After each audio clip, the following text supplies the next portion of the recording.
everybody? Welcome to another Twitter Spaces here with CoinLogic. I am here with OgallalaLife's founder, Will. How are you doing today, my friend? Hey, I'm good. I'm glad it's Friday. Yeah, man. Friday, it's Earth Day. We're here trying to celebrate our home. So I want to get you guys on board. Got to talk with one of the members of your team in one of my first interviews, and so I figured I'd have you guys back on. And thank you for spending a little bit of your time today with me. Hopefully, we can get some people in the Twitter space. If not, then we're definitely going to be having the replay on 3speak.tv, which is the premier video platform for Web3 built on the Hive blockchain, as well as YouTube. So go follow us there. So all that good stuff. So yeah, Will, we're going to be talking about basically, the regeneration movement that's going on, the ReFi movement that's going on, eco-friendly, all kind of subjects, whatever we get into. So tell us a little bit about Ogallala Life, just to kind of update people that may not know about what you guys are all about. Yeah, so the Ogallala is an aquifer. It's a major aquifer in the central Great Plains of the United States, and it's the largest aquifer in North America. It's like 170,000 square miles or something. It underlies parts of 8 states, and it is globally significant in terms of commodity production, oil and gas, and energy.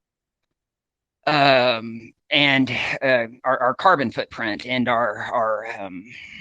it's just so like for every the overall life extends as far south as the Permian Basin.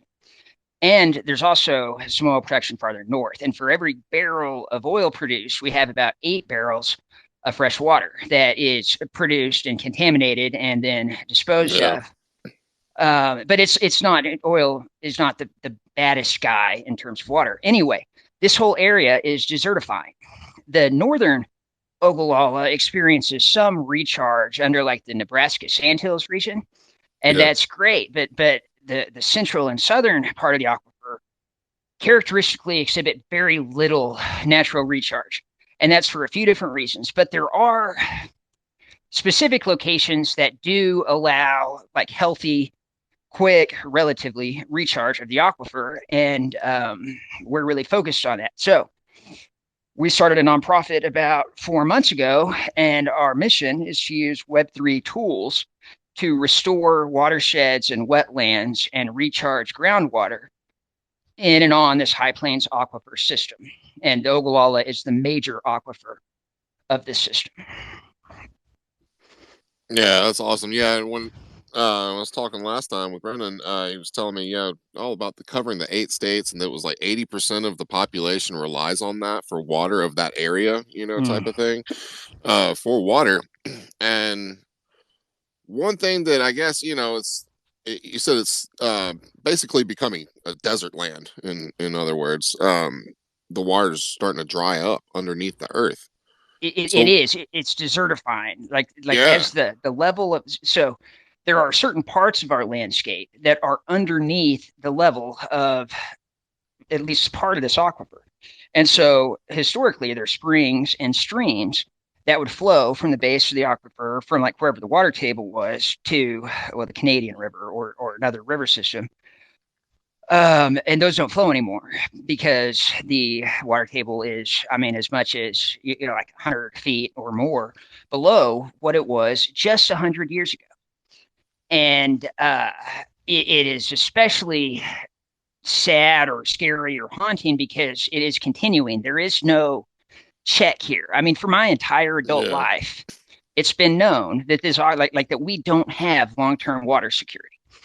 And there's at the same time this political engagement that's talking about the state water plan and they've got these goals and there's this total disconnect because what is talked about being done isn't going to provide the water security that we need. It's more of like the centralized large dams concrete infrastructure yeah. and that worries us. Yeah, big Yeah, time. it's like what people don't understand is where their water comes from. Same thing as a lot of like, I was talking to my kids, some of my kids' friends, and they don't even know where their food comes from. It's like, oh, we just turn on the tap and there it is, or we go to the store and there's the food. Well, they don't understand that, where the water is being pumped from. It's Mm. not just coming from lakes and rivers and streams. Well, all that's coming from, different areas. I know one thing that you know, coming up, I've learned about, growing up in mountains and stuff is what primary water is. And that's where a lot of it comes from. And, when you're drying up and sucking up all the resources, we're not going to have water for that long. People are too worried about gas and fuel and this, like, and this and that, but they're not worried about food and water, or Well, at least they're that not thinking on that level, you know? or the people that aren't the people making the land use decisions. Yeah, exactly. Yeah, Um, there you go. That's a good way to yeah, put it. because they're driven by there's this global short term overriding interest in making cash flow. Hmm. And so we're sacrificing everything because uh, really our economy is our the legal framework for our economy really just it, for example, the law in Texas regarding oil and gas is the rule of capture. And so I've got a mineral interest here, and you're my neighbor, and you build an oil well. Okay, well, I can't stop you, even though you're draining oil from underneath my land. And so my rational response is to drill my own oil well and pump as much as I can so I get my share. Yeah. And so the policy competes the people that are entitled to produce to compete against each other for the exploitation of the resource. And in Texas, this same rule applies for groundwater. And so if I'm a farmer Ah, irrigating my field and my neighbor builds a big O irrigation well, my rational response, bigger well, buy a bigger pump. It's a race to get your share before it's gone. basically a race to the bottom. Absolutely. And, Yeah, and it's yeah, and that bottom's not regenerating. It's not like you've got somebody in a water truck coming and replenishing the groundwater. So it's what are we gonna yes, do with that? make What the are most some of things? Yeah, what are some things that we can do other, to kind of help this situation? Just what are some things that people can do at home? it. Well, so Or even just start small, I mean, because that, most that people that's look at these and are like, oh crap, this is huge, I can't do anything about it, so I'm just going to ignore it. And that's a big mhm. problem in today's world too, is people look at something, it's like, oh well, there's a lot smarter people that are handling this, so I'm just not going to worry about it, and I'm going to keep, sucking the water out of my tap.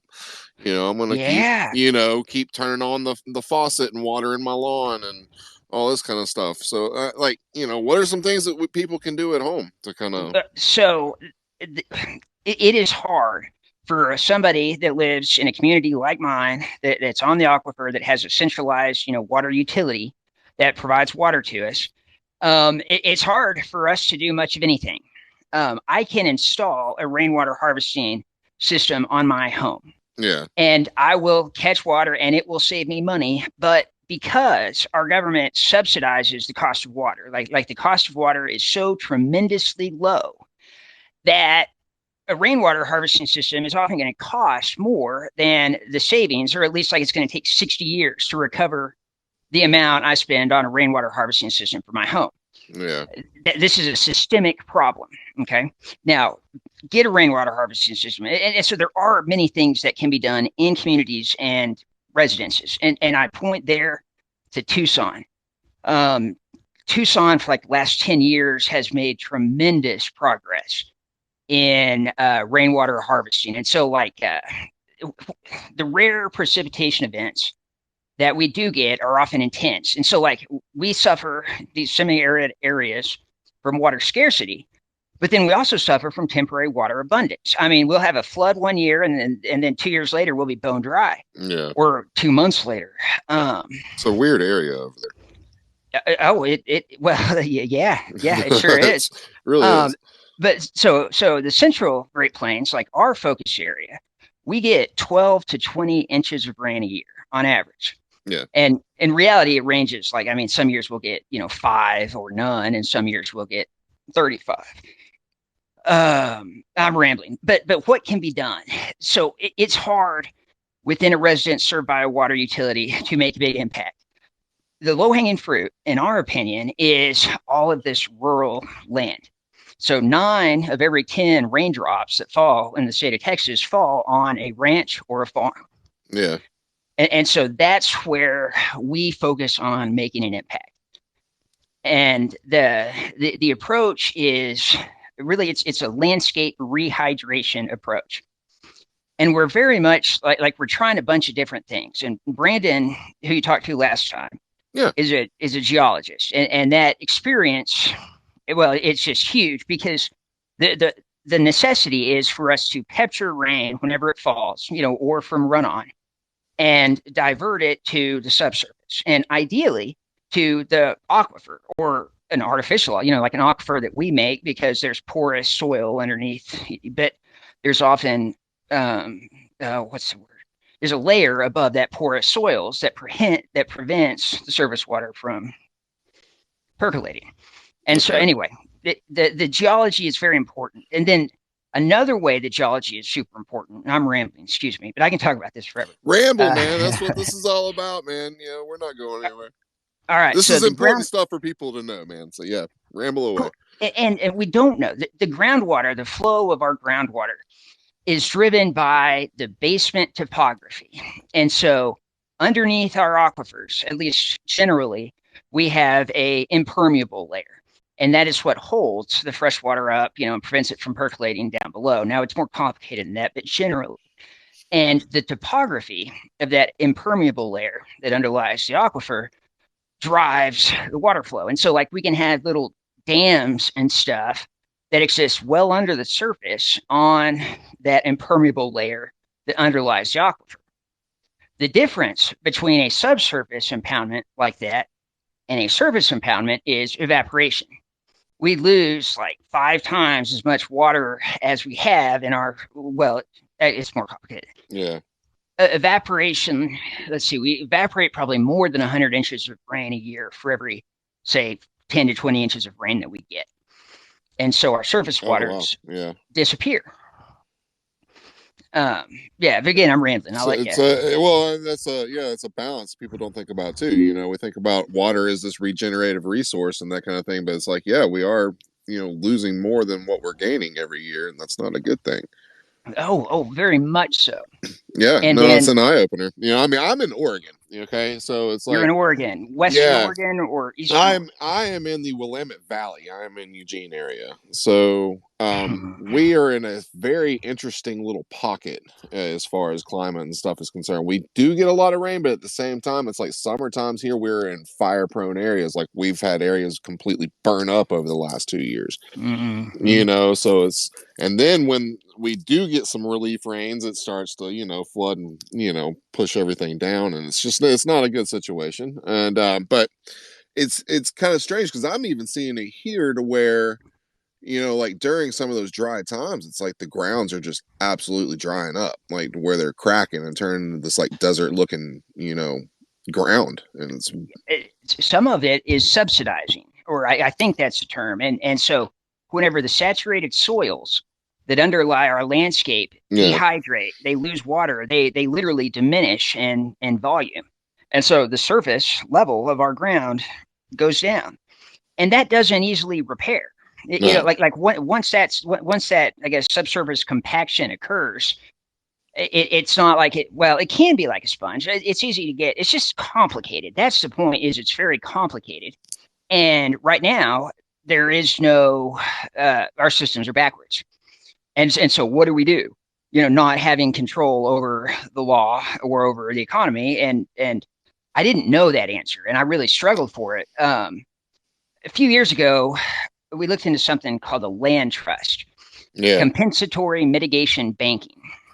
And the idea is if a developer builds a mall on a special wetland, he has to pay to buy credits to protect or restore a similar special wetland somewhere else. And so but there's all kinds of issues. Same idea as a carbon credit kind of thing. Yeah. I mean, Okay. this mitigation deal. And so, like, I Yeah. like the well, I don't know. It has its strengths, but the problem is it's a regulatory market, and it's very limited. And in my part of the world, it revolves around the definition of the waters of the United States. Hmm. And in my part of the world, most of our water is not waters of the United States. I can get into that if you want to. It's crazy. I'm Um, interested, all right, so but the continue. Clean Water Act. It, you open the door. Um, Pandora's box. that's right. It protects the waters of the United States. And so, what are the waters of the United States? And it depends where you are. In certain circuits within the United States, the federal law thinks that that includes ephemeral watersheds that don't have water in them all of the time. And so, those areas are protected. But in certain areas of the United States, it does not include ephemeral watersheds because partly because of land uses, almost all of our watersheds that drain in this part of the world are ephemeral. They're not perennial, and we're destroying what little perennial water we have left. And so Yeah. our watersheds are not protected. But we have the high plains. We have all this huge flat land, and there is no mature drainage. And so whenever we do get rain, a lot of that water ponds into what are called playa wetlands, these little depressions. Okay. Okay. Um, yes, but Texas law doesn't think that surface water is connected to groundwater. And because Because lawyers are geologists, you know. because of our colonial heritage, I mean that law interpretation comes from Rome. Oh, okay. Okay. So that's like ancient laws. Yeah, yeah, yeah. But anyway, yeah. So like, because our playa waters aren't deemed to be connected to the waters of the United States, they don't get any protection either. And so the Mm, reality is just like 99% of our land service up here isn't the Clean Water Act doesn't have anything to do with. And if our watersheds were in good shape, I wouldn't be upset about that, but they're not. yeah, Uh, yeah. they're not at all. So, how are some ways that you guys are utilizing the technologies like Web3 to kind of help change the landscape here? So we are very early on. Our successes to date have been limited to fundraising. Yeah. um, we have an endowment on Angel Protocol, and we have a treasury, I guess, that's not on the endowment that we use to pay for operations and to do other things. And so we have kind of like this twofold approach. Our Hmm. long-term goal is merely to crowdfund an endowment that pays or funds ecological contracts on or above the High Plains Aquifer to restore watersheds, wetlands, or recharge groundwater. And so that'll just act as like a community funded um, pillow or support for a better type of ecological contracting that Yeah. values. Yeah. Yeah, and we want to do that in large part because of this carbon sequestration focus. Like there is so much interest in sequestering carbon. And so there are buyers out here that are making offers to acquire the environmental attributes of a rangeland and then do certain things to it and turn them into carbon credits. But that traditional carbon model is really screwy. It's not, and so we want to have some kind of say in that market. And OgallalaLife is how we decided to do that. Another reason for this is the narrative. It is very hard to talk about carbon in this part of the world, particularly to these rural landowners. But the water conversation is easy. Yeah, yeah. I'm having some struggles myself, dealing with older generations and farms and that kind of thing. I'm actually getting ready, hopefully, to be taking over a family farm in Alabama in the next year and a half or so. But Good for you. What part of Alabama? near the Birmingham area, just outside of Birmingham. So my family owns some land out there, and we're getting inheritance split ups and that kind of thing getting going. So I know, I Mm-hmm. know what parts of the property my family portion's getting. So so already sent the proposal for an eco-friendly farm. Going to be putting solar and small wind turbines up to power it, and also do some alternative eco-friendly Bitcoin mining, that kind of thing involved. But growing a full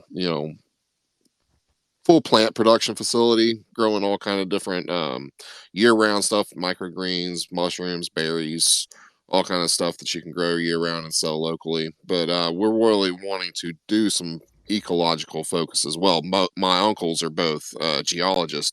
One Mm. he does like a lot of the foundational work for like Walmart and stuff like that, and then the Mm. other one's in the oil industry. Yeah. Um, so yeah, no, I'm this all this kind of stuff really interests me. In other words, coming from a Oh, family of this kind of stuff, and finding out ditto. any ways that anybody can use their own land and stuff to kind of help these regenerative efforts, because it's not just happening in that portion of the world, it's happening in a lot of other places as well. So the more people Hmm. know and how that we can how we can help this kind of stuff, the better off. So yeah, like I said, no problem with your ramblings here. I'm really interested in that. But people that don't have plots of land and that kind of thing can certainly Hmm. help, with funding and that kind of thing. And, if you guys, eventually get into like, DeFi backed DAOs or something like that, to where you can, Hmm. and I know you guys were working with the Acre NFT group on Stargaze, that I actually bought one of those NFTs, and that went towards, helping you guys out. And I It really did. like that. So NFTs is going to be playing a big role in that. Um, have you guys thought about any other, anything other than, um, just the whole fundraising aspect of it, getting as far as like Yes. social finance, that kind of thing as well? Well, that if by that you mean like a social engagement, a network of people. Yeah, yeah. You can also build blockchain based networks and that kind of thing as well. So I'm just curious Cool. what you guys are thinking about down the future, down the way. Well, that is we had this like so the first approach is to raise this money just to build this fund, this sustainable fund. And so like the more money we lock into our endowment, the more land we can commit under these ecological contracts.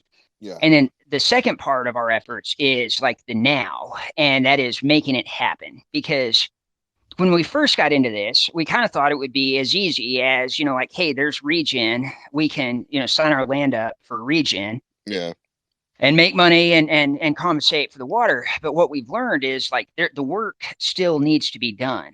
I mean, we have these awesome tools, but there's tremendous amount of work that needs to be done to make them applicable in the local landscape and to make them attractive to the tremendous international carbon market. So yeah, I kind of describe the second part of our efforts as helping to build a rational payment for ecosystem service marketplace. And our driver for that is to bring wealth and really like health back into our homeland to like we have all this land and it's highly degraded. It's got a lot of restoration potential, and yeah. it's not going to cost a whole lot to regenerate it either. And so, yeah, on that, it's like the beef industry. Our rangelands, the only problem is we have these big O pastures, and there is what used to be a creek going through that pasture, and there are a few cows or livestock in that pasture all the time. There's not a whole lot of I do see overgrazing, but I don't see a lot of overgrazing. The big problems I see are perpetual occupation of livestock. So we have these wet areas. Well, after 100 years of having cows always in those areas, it just changes the Yeah, geomorphology of the landscape. yeah. Yeah, and so that's but the beef industry only generates only I say like anywhere from $8 to $15 an acre a year for and so like a typical That's kind of enlightening. Okay. right that's not that high. It's not that much. Yeah, Right, and it's exclusive. And so like right now, the idea is the only person that gets to do anything out there is the grazer. And they might have like a miner or something, but all of this land has all of these other valuable uses that will help our watershed, that will help food security, and that will reconnect our people to the landscapes. But we don't have an economic model to untap that value and to do that.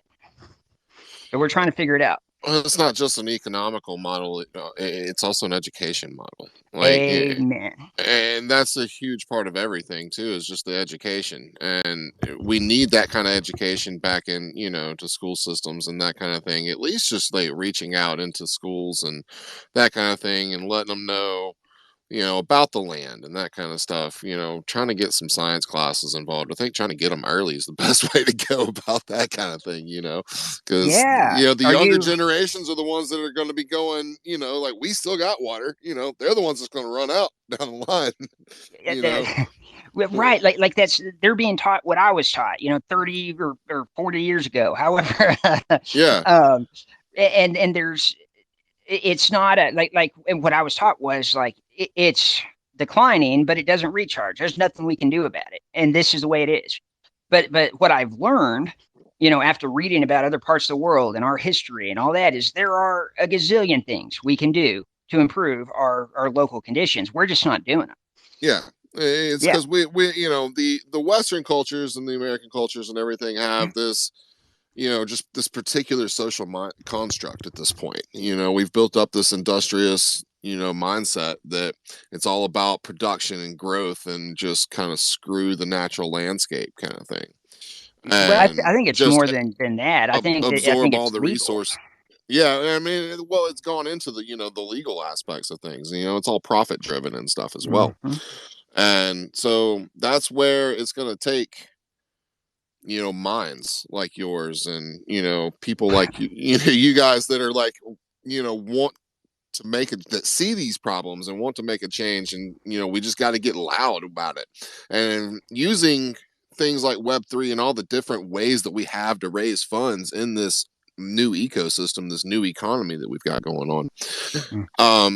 It like you said, we're at the beginning stages. We're in the first inning of a really long 9 inning game that's eventually going to go into overtime. We're in the very beginning stages of all this, but it's just going to take that education. Because that's in the crypto world, we think about just the numbers and the money and the economy, but really, it's like people don't know what they're giving their money to until we teach them about it. Oh, So I couldn't agree. So like the Acre NFT, that yeah, was awesome. But I we love that. couldn't fundraise locally. Like we couldn't I can't let my grandma buy one unless my grandma knows how to set up a wallet and get money to her Yeah. Kepler, wallet and to do this stuff. And so there's like a basic level of literacy that absolutely needs to be like generalized. But I think that's also true for like regenerative land practices. There's a Yeah. basic level of literacy that people just need to understand that what they do on the surface connects the atmosphere and the ground and life. Yeah, it takes Uh, bringing a futurist mindset into that, ecological, way of thinking as well. So, thinking down the line, trying to think smarter, not harder. And, it's like what I'm going to be the premise around the farm that I'm going to be building. I want to teach these kind of classes, like teach mm, people, how to use their resources in responsible ways and then how they can give back and that kind of thing to bigger causes. cool. And then also teaching them about their own finances, and this is what you can do with your own stuff if you get into crypto. Because Right. Or we'll I'm pay you. 100% irresponsibly long in this game. So But I like stable coins. I think I love stable stable coins coins. are the entry. And so, like, hey, person, we want you to help us and we'll pay you stable coins. And they want to get paid. Yep. And so I think that we can, like, we can grow this. Oh, It's absolutely. just, yeah. Um, Absolutely. It's just going to take, getting everybody together with the right resources and everything and putting it all together. So it's like, and it can't be the kind of thing like I find in the crypto space, there's a lot of tribalism and that kind of thing, like mm, this chain versus this chain. And, if you're not doing it with this chain, you're not doing it right, blah, blah, blah. I try to find the strengths in everything and bring them together and make them work together. I like So that. I do. like I am heavily involved with the Hive ecosystem. The Hive blockchain used to be Steem, but then we forked off into the Hive because it's a complete social blockchain basically. And so we have the social aspect, we have DeFi, we have NFTs, we have all kind of stuff around that. But then I like bringing in other aspects for like BSC or Polygon with the EVM chains, and then integrating Cosmos stuff, trying to figure out how we can tie it all in together. And because Mhm. it's going to take everything and all of us, the entire tribe together, not just this tribe, this tribe, this tribe. It's going to take all of us versus those profit hungry powers that be to try to save our planet, the place that we're living on. When you have people like Bill Gates that are trying to go around and become the largest independent landowners in the country, farm landowners, that's dangerous. That was Willamette Valley, wasn't it? His, A I lot remember a reading lot of about. it was in the Willamette Valley, yeah. So it's scary, in some cases. And that's why, like, and that was kind of the whole, part of me jumping on this farmland, with my Mm, family is like my mom was like, hey, I'm gonna be thinking about selling. I was like, oh no, you're not. no, So, it is very difficult to keep our land intact. yeah, and if Again, we we have these drivers to fragment ownership for, I mean, every generation, fragment, fragment. see, I see, like, if you want to talk like, purchasing, like, land, going like acquiring lands to basically just become wetlands and that kind of thing, and regenerative um Yes. kind of stuff. That's where you can have people purchase like NFTs where they can like purchase a piece of that wetland that they're helping regenerate and that kind of thing, and protecting that piece of wetland or something. Like, I don't know, there's all kind of ways that we can take this in the future, but it's going to There's a be that few it's going to ways. take Yeah. that legal and that it's going to take that legal and the regulatory landscape to kind of settle down a bit to where we can figure out what we can do with real estate, what we Mm. can't do with real estate, and that kind of thing. So I see where you're going with that. This is really cool. Yeah.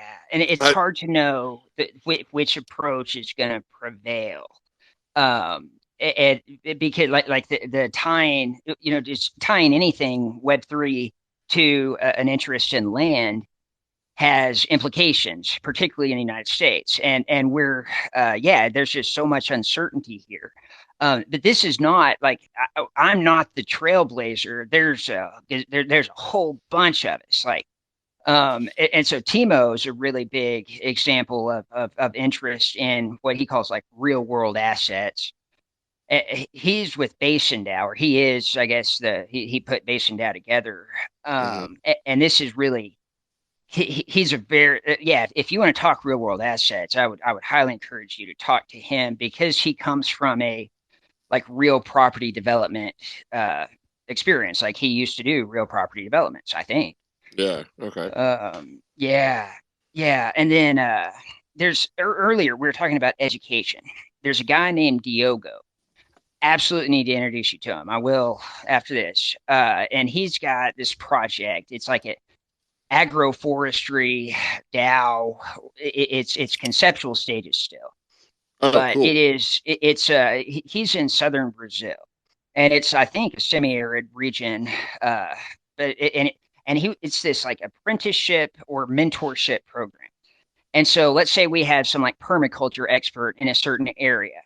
And we know we have young people that want to go in and regenerate the landscape and plant shit and stuff. Excuse my language. You're fine. The idea is to offer like an educational course, and so over the course of 2 to 4 years, a certain tract of degraded land is made available to the master and the apprentice to implement some kind of like successional permaculture food forest deal. Yeah, And so every student would grow the footprint of the deal, that the DAO. And I like that. that's cool. Yeah. Yeah, I do too. The first thing though that I think of whenever you say education is the FFA, the Future Farmers of America. Are you were you in the FFA? No, but I'm I, definitely I gonna wasn't be either, looking but most into it. most kids in like these ag so like our rural communities, the FFA has a huge role. And so even now, all these kids are like, they have this, I don't know, a piglet, and they raise the piglet and they turn it into a show pig, and then they go compete. Or like they do wool, or there's even beef cattle, and it's a way, and like it's incorporated within our schools. It's kind of like Boy Scouts, Huh, cool. and their ReFi, regenerative agriculture, needs a similar type of network. I mean, we need to saturate these areas that have this opportunity with people that have the interest and the expertise to not only like go out and engage, but to teach others, because we can't do this on our own. The only way we can do this is by enabling everybody else to help us. Yeah, yeah. Yeah, getting out talking about forestry and that kind of thing, getting into the yeah, there's a lot of different ways that you can pull that in, but it's just getting those forces behind you to get as powerful as like the farmers association kind of thing. it's corralling people, like Yeah, it's real getting the people people. together.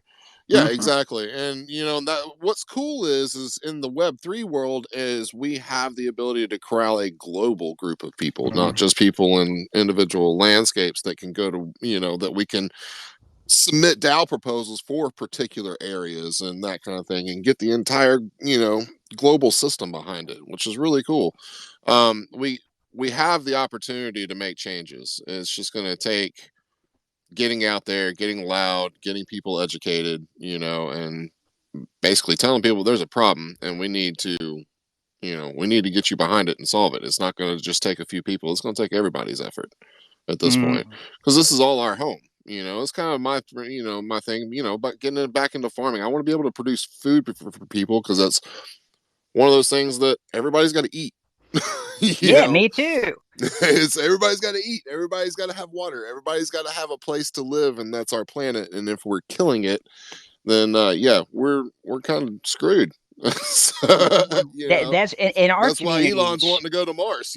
But like I want to save what we have. I don't want to go to Mars. Yeah, that's right. I always make a crack. I think humans need to go to space to survive. But my wife always reminds me, like I would go like I don't like cruises. I don't like being in enclosed yeah. space. Oh yeah. I'm not.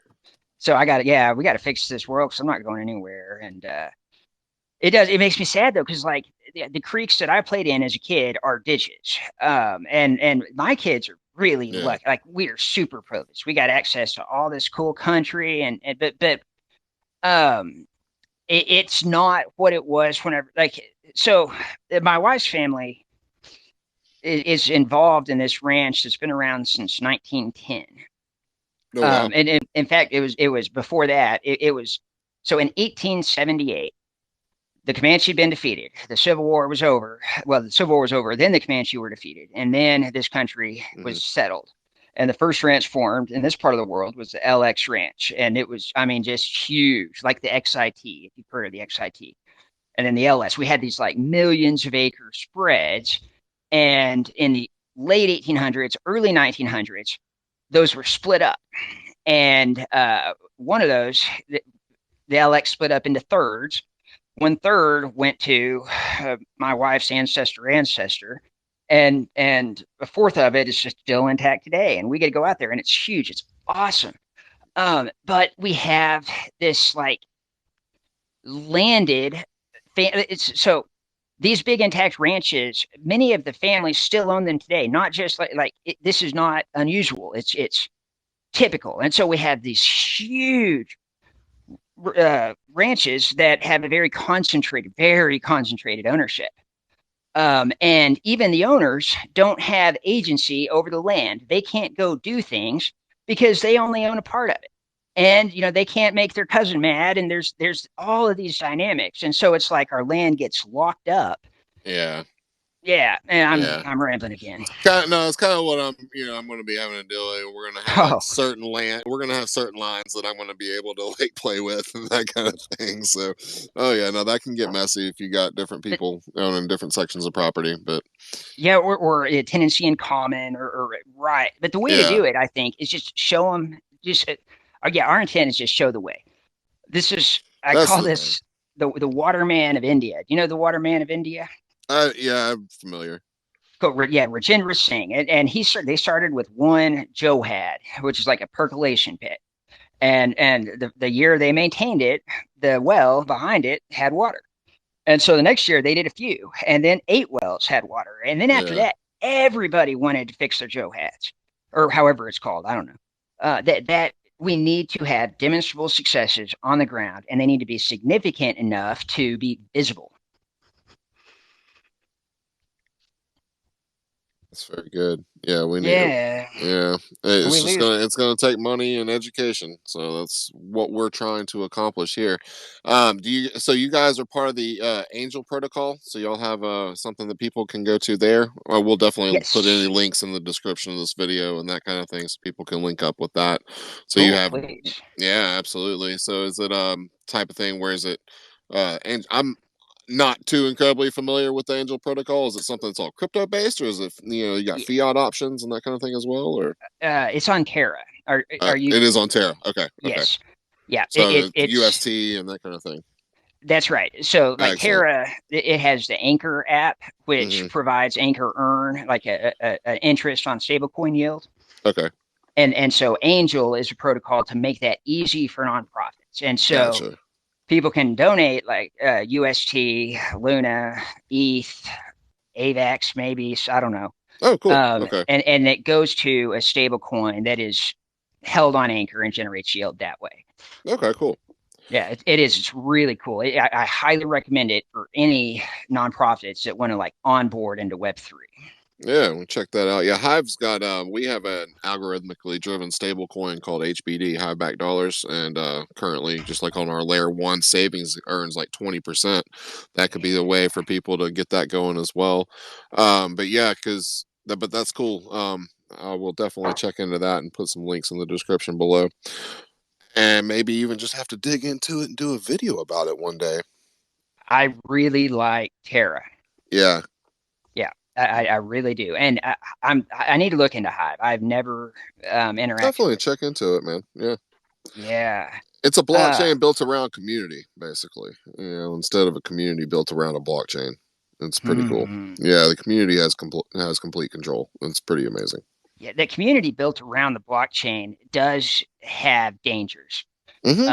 'Cause, like I mean, even like what was decentralized and or distributed can become not decentralized and or distributed without anybody cheating or anything. It's just like uh, it, it's it's hard to do what we're trying to do.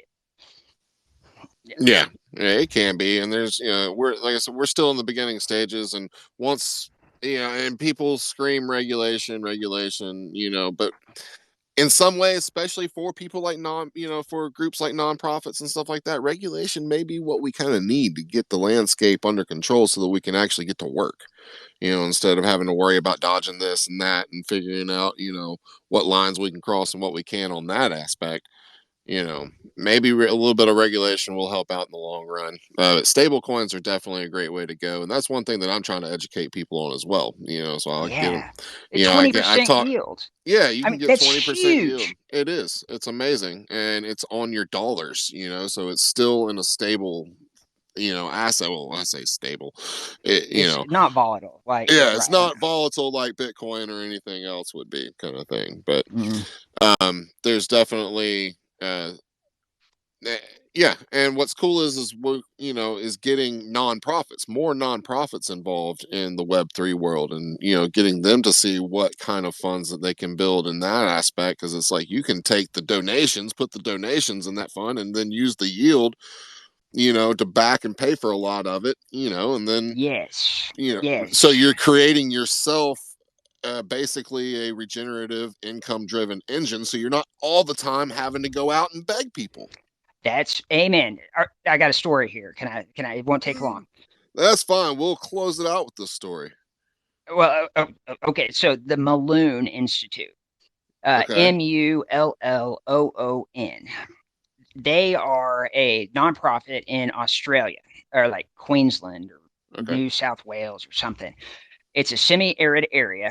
And for decades, they've been engaged in this landscape rehydration approach. And it started on Malone Creek. Recently, the last few years, it's received a lot of international recognition for their successes in this space. And we really like what they do. And the Region Network really likes what they do. Yeah. And we want to put together a region like water methodology or methodology for dry lands, and we would really like to collaborate with the Malone Institute. And so we start talking to them, and we try to talk crypto, And it is, of course, very difficult. I mean, like in order to describe how you can, make money using regen, you have to, understand all this stuff. Yeah. But very quickly it became evident that one of their big priorities was on regular cash flow.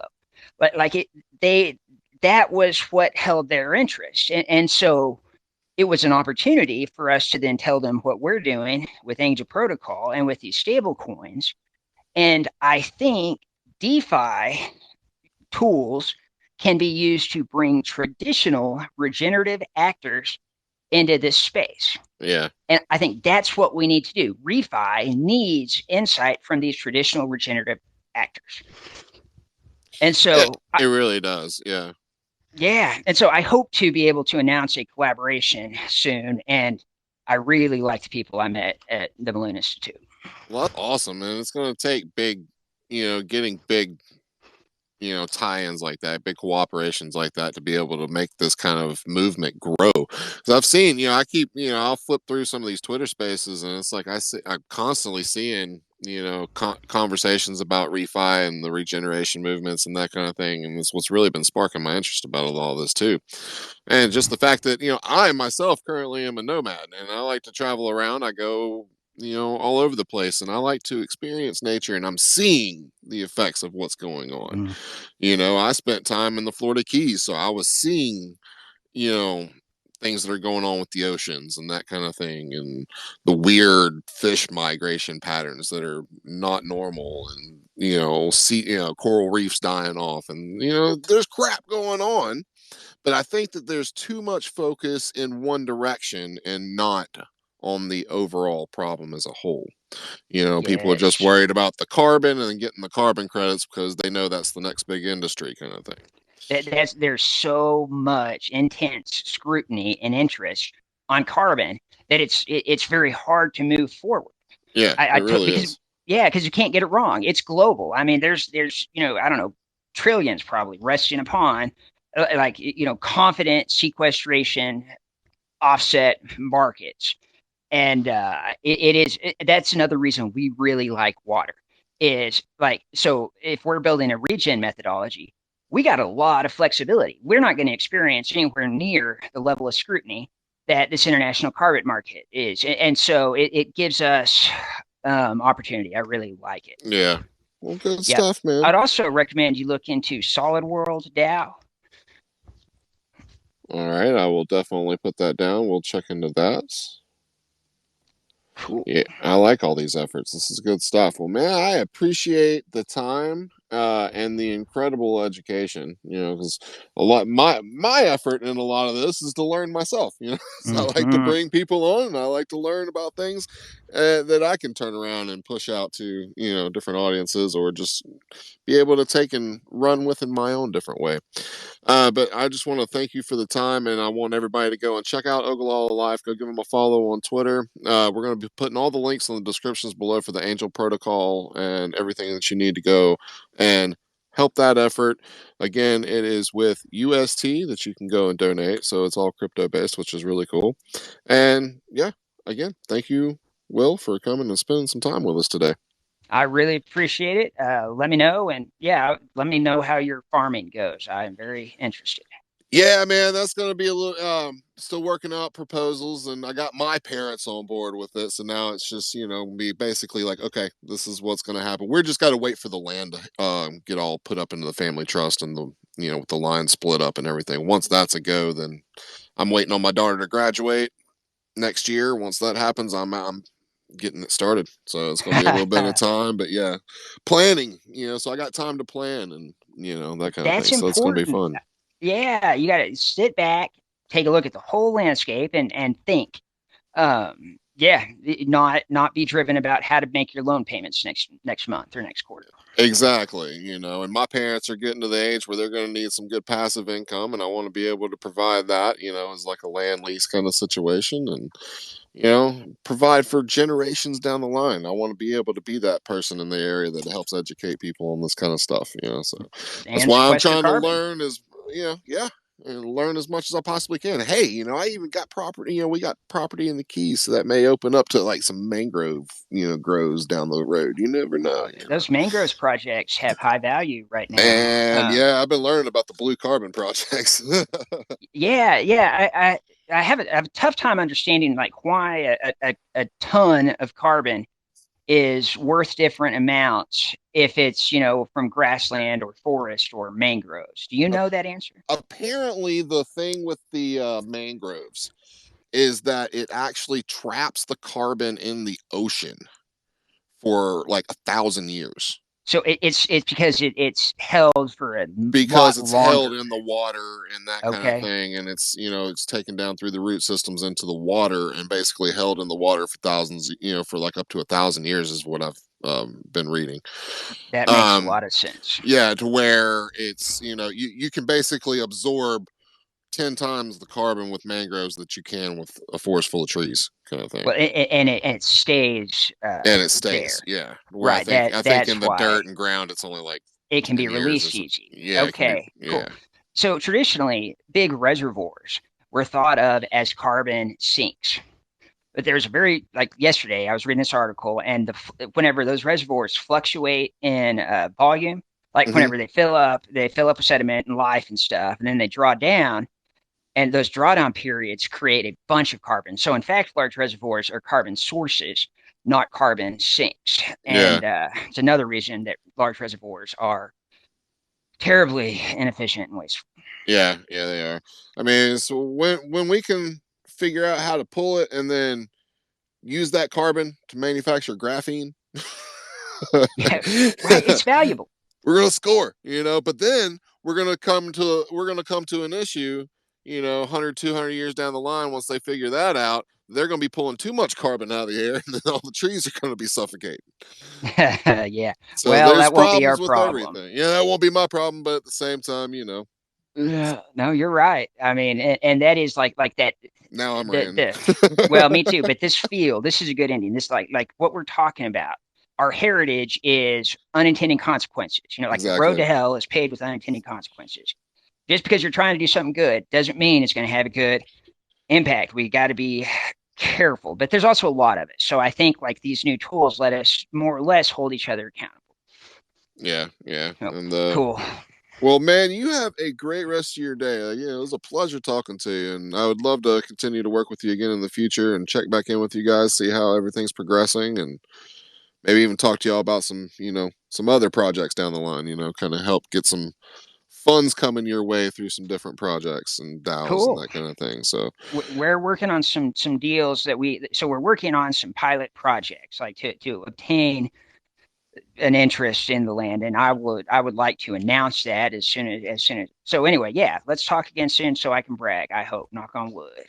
let's do that. Well, you have a great rest of your day, Will, and thank you everybody for joining along. Be cool, be real, always abide. Don't get wrecked out there in those crazy markets, everybody. Adios, thank you. All right.